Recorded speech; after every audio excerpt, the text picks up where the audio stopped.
Okay, that's really awesome to hear.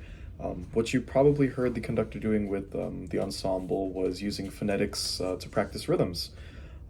Traditionally, that's done with numbers, so we'll establish that real quick. So if we were to lay down a beat first, so 1, 2,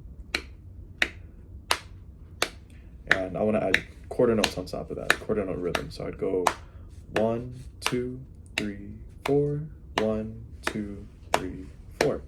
And from here, we can subdivide using different sounds. So for example, 1 and 2 and 3 and 4 and 1 and 2 and 3 and 4 and would be eighth notes. And from there, we just keep subdividing. We can go 1E and a 2E and a 3E and a 4E and so forth. So you said you heard something that sounded along the lines of words, but not really used with your son's middle school band. There are two popular methods for that use phonetics outside of numbers.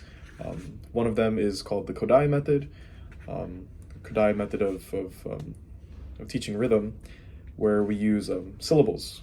In this case being ta, instead of like 1, 2, 3, 4, we have ta, ta, ta, ta.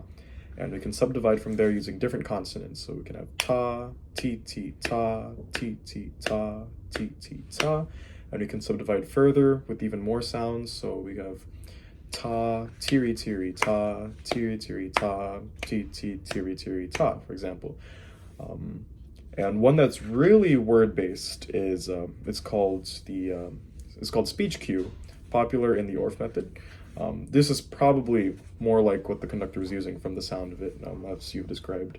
You could take words from any language that match with our rhythms, so like syllables. So instead of 1, 2, 3, 4, we can have a one-syllable word like pie, pie, pie, pie, and then for our eighth notes, when you start subdividing, we do 2 syllables, then 4 syllables like pie, apple, and then from there, pie, boysenberry, pie, apple, pie, boysenberry, pie. Yeah, I hope that makes sense. It's awesome that your son is already doing those things in middle school. I wish him the best.